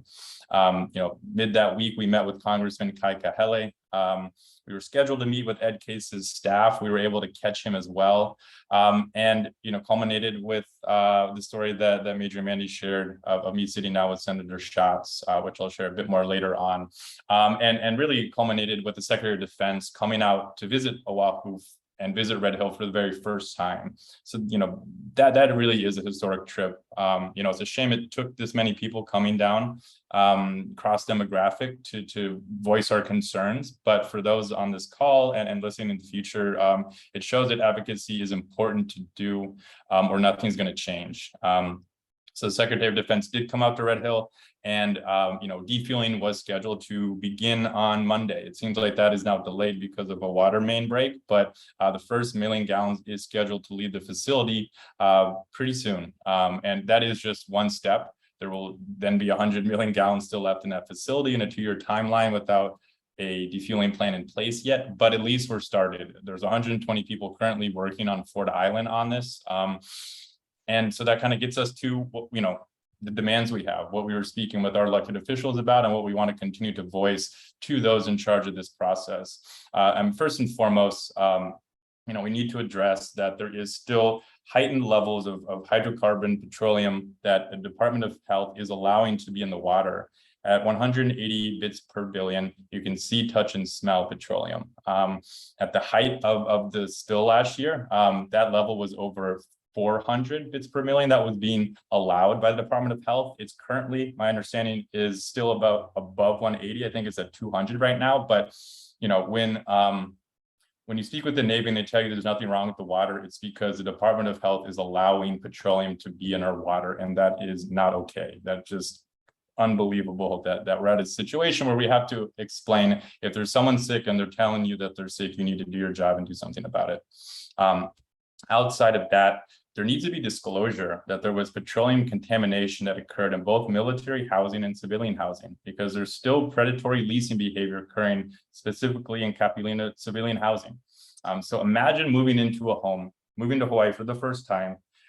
You're super excited, you just got your kids into school, and then you drive by on a Saturday and you see a tent that says Oahu Water Protectors Mutual Aid Water Distribution. And you stop by and you say, why are you guys here?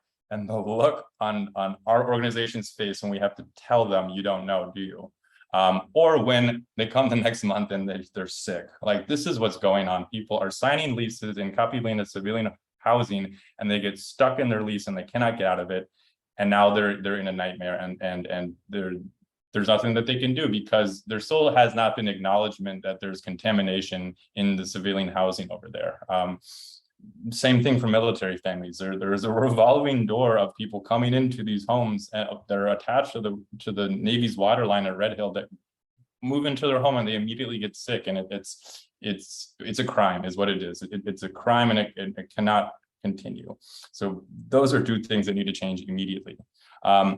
And our largest demand right now is civilian and Kanaka representation on the Joint Task Force Red Hill. It's not okay that right now, today, we do not know what's going on. We do not know what people are doing behind closed doors. We do not know why there was a main break, why there are people online right now saying they can smell fuel in their water, and why people are showing up at our water distribution today and showing symptoms. We should be in the room talking through this, because we were the original people here, and this is our home. You guys are visitors, and you were not invited, and you need to give us the table, give us a seat at the table, because the table is ours.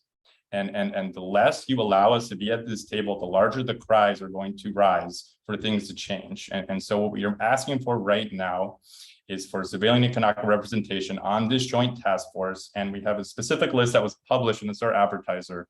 But we're asking for individuals like Congressman Keoni, someone that is Kanaka Maoli, that was a former military member that has a security clearance, that's currently a sitting member of Congress, that will be stepping down. He is a champion for our people, and there is no reason why someone like him should not be seated at that table. Outside of him, we have 4 other candidates, including Colonel Ann Wright, Wayne Tanaka, who is the current executive director at Sierra Club, Dr. Milani Lau, and Kamana Beamer. So these are all people that we would love to have at this table. It is critical that we're part of this conversation. You're going to be here for 2 years, and so are we. So we're not gonna quiet down about that. And what this all comes down to is the land. The best way to support conservation and land restoration is to center the conversation on Indigenous land stewardship and to support land back. Land back does not mean full deoccupation, but it does mean returning the land to the original Indigenous inhabitants, no questions asked. And the truth is that public land is stolen land. Outdoor recreation is often land that's been stolen and converted into public land, and happens to be our food source. If you're a conservationist and a nature lover who participates in progressive causes, it's good to begin to rethink your relationship with land, because to respect the sacred means to understand that the Indigenous people need to be back on it for our health and our safety. And these are the kinds of conversations I was having with Senator Schatz. I pulled up the apology bill earlier today, and what that promises is a process of reconciliation. There needs to be consequences for the decades of destruction and havoc that's occurred at Red Hill. There is petroleum in our water supply, and that's irreversible. And as a result, we are asking for you to give land back now. We're also proposing a voluntary land tax. This would fund the Kanaka Maoli population and a voluntary land tax would acknowledge there was a seizure of our national homelands. And this would allow us to invest into desperately needed funds into our communities so that we can repurchase land, so that we can grow our own food. We're currently importing 90% of our food on an island nation that used to support a population of 1.2 million. We're currently supporting a population of 1.4. And so pretty much the amount of people that are living in Hawaii were living here pre-contact in the late 1780s. And so we can get back to a self-sustaining regenerative agricultural society if we have access to our land, and this includes state, county, and federal lands. At this point, 50% of the Kanaka Maoli population lives outside of Hawaii, and that's not by choice. It's because of the high cost of living. Cost of a home increased 25% in the last 12 months. So did the cost of a hotel room. That doesn't make any sense to me. That money doesn't trickle down to our people. We make up 20% of the state's population, and yet we're 50% of its homeless. Right now, I'm sitting in Mo'ili'ili, and I'm looking at my people living in a tent. Down the street from me in Waimanalo, some of my family lives in a tent, and that is not okay. Land back for Hawaiians will decrease the cost of living for everyone on our shores. If we have our land, the demand in the housing market will drop. The cost of agriculture will as well. As we become food secure, we can sell surplus at a discount. And because the highest cost in agriculture is the land itself. And so I need to say these last pieces because Red Hill, again, is a symptom of a larger issue of the military's presence in Hawaii and its direct relationship in the poverty in which it causes the Hawaiians. And so while Red Hill is this incredibly historic, worst environmental disaster in our history, the Kanaka Maoli have been facing poverty and have been facing economic disaster and environmental degradation to our national homelands, our burials for the last 129 years. And so again, there are scheduled military bombings that are going to occur at the base of Mauna Loa. 3 burials were just discovered there in the last 2 months. This is systemic. What we need is to change the relationship that we as the Kanaka and we as the Kama'aina, the people of this place, have with the US military's presence on our lands. We aren't talking about everyone leaving. We are talking about changing the table so that when things like a fuel spill or whatever happened in the last 24 hours, whatever has caused the defueling of Red Hill to occur, we need to be part of this conversation, or this will just continue to happen over and over and over again. And I do not want my children to have to continue to fight. And I do not want my children to have to live in a world where they cannot drink the water on Oahu. And that is exactly where we're moving. So shut down Red Hill, but support the Hawaiian Liberation Movement. All we want is a safe place for our children to live. Thank you. Thank you, Keoni, again for putting us into the greater narrative of things. I see a lot affirmation in the chat for what you're sharing with us. So thank you. For the sake of time, I think what I'm going to do is read one question for you all, and you can either answer that question and or share with us any kind of last words you want to leave with folks listening, and then we'll get into some different calls to action. So one question from the chat is, how will we get transparency from the Department of Defense, a totalized authoritarian bureaucracy, or any last words you want to share with us? Maybe I'll invite anyone who wants to share first can, and we'll pass it on.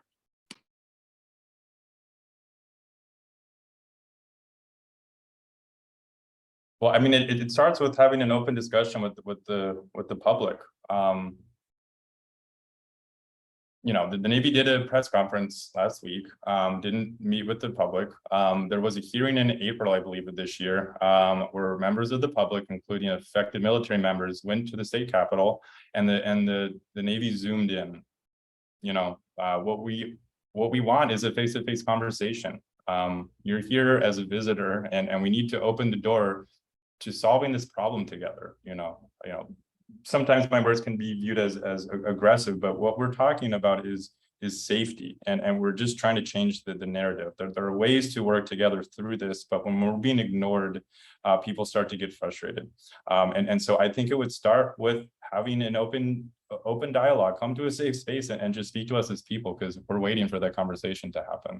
I'm open to any creative solution. But the truth is, for those that have seen the video, you know, last time I was over at Pacific Fleet Command, I was told by one of the chief of staff said he's always watching me. I'm watching you, buddy. You watching me? Are you in my phone right now? Are you watching where I live? Because I'm not scared of you. I'm not scared of any of you. You're poisoning my homeland. You're poisoning my water. And we're going to continue to show up at your front door until things change, because there's still 100 million gallons of fuel right above my water source, and that's not okay.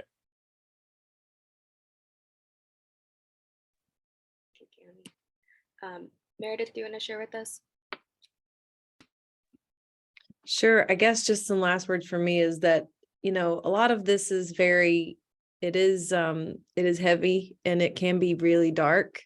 And I know somebody in the chat said, like, have you guys been assessed for like trauma? And it is depressing, and it's really dark sometimes. And yes, we have had to seek some help, but like, I try to realize that out of this, like I've met these beautiful people, and I've realized that, like, in what other situation have the military community and civilians and Kanaka Maoli come together like this? Like, unfortunately, this moment has brought us all together, right?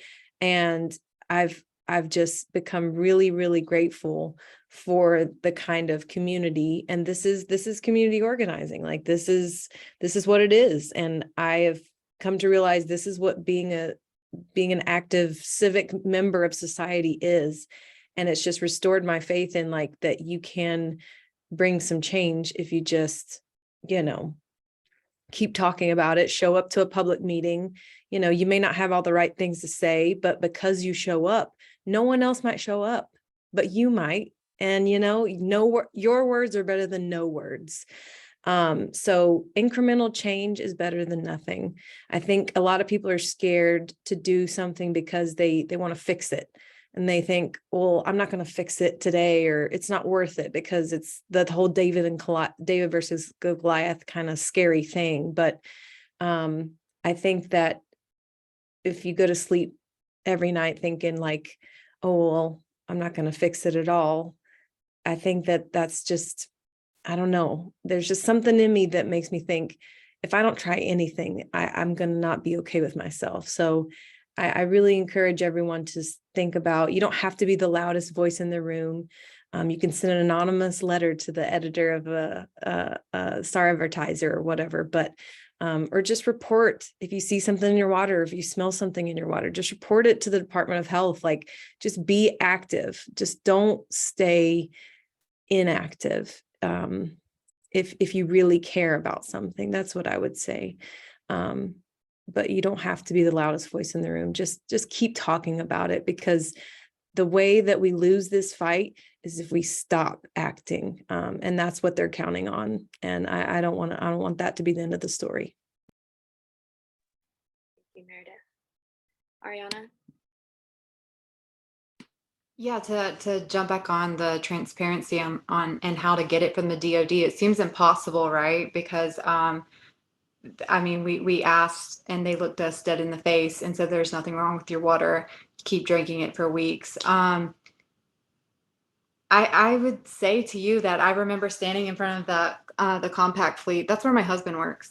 I think maybe it was kind of a little weird that I'm standing out there.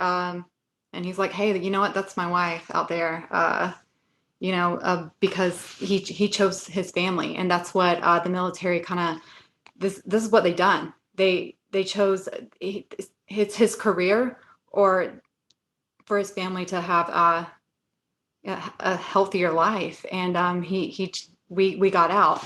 So back to transparency. I think when I went out there, I had military members just laugh in my face and say, like, what do you think is going to happen? Red Hill will never shut down. It'll never shut down. And I just want to say that without, the Oahu Water Protectors who have been doing it forever, and the Sierra Club who have been nothing but putting out information to warn people like us, because they knew it was going to happen.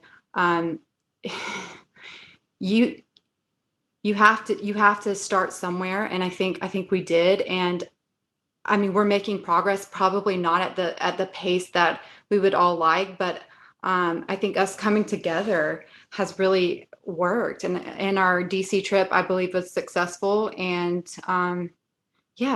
little things just keep adding up. And I know it sounds scary, but like just writing a letter even can change the story. So I would just encourage people, if you don't want to like speak out directly, but to write to your congressional leaders and ask for these things, because they do listen. It is there. And so I just encourage you to just make that step, because you have people on your side. And at the end of this, we all want the same thing. And so, yeah. Ariana. Kat? Yeah, I'll just share this and kind of as my closing thought, and how I think it relates for me personally, and I think for others. Over 25 years ago, a commander's spouse was telling young military wives, what will your future look like, and what will your impact be, and what will it be like when you move to foreign countries, or a different state that you've never lived in, or part of the country who has different beliefs. And she said, embrace the culture and respect the people and their history.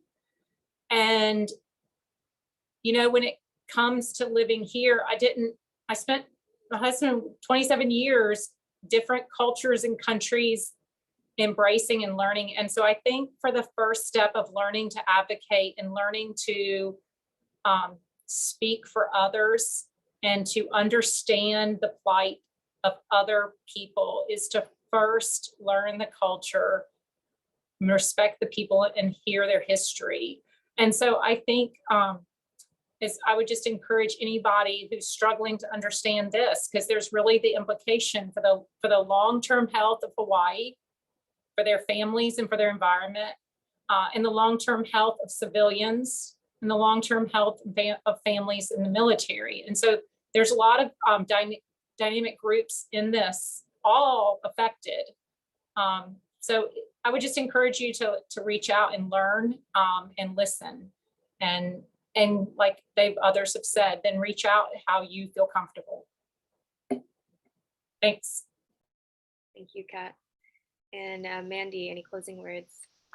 Yes, quickly, because I'm pressed for time. I just want to say thank you from the bottom of my heart, Cassie, on behalf of all of us, because we just talked about how hard we had to fight and how long it took us to have a voice and to be able to share with congressional leaders after being completely dismissed and denied an opportunity from our own military leaders, from the folks on Hawaii.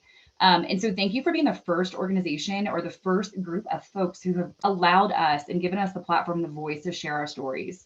I also want to thank Keoni too. I'm so glad that you're on here with us. And again, I'm just very appreciative of how much you all have embraced us and how much you are fighting for us too. And I want to say too, just because we have moved, us women, Kat just moved today, but everyone on here has moved off island.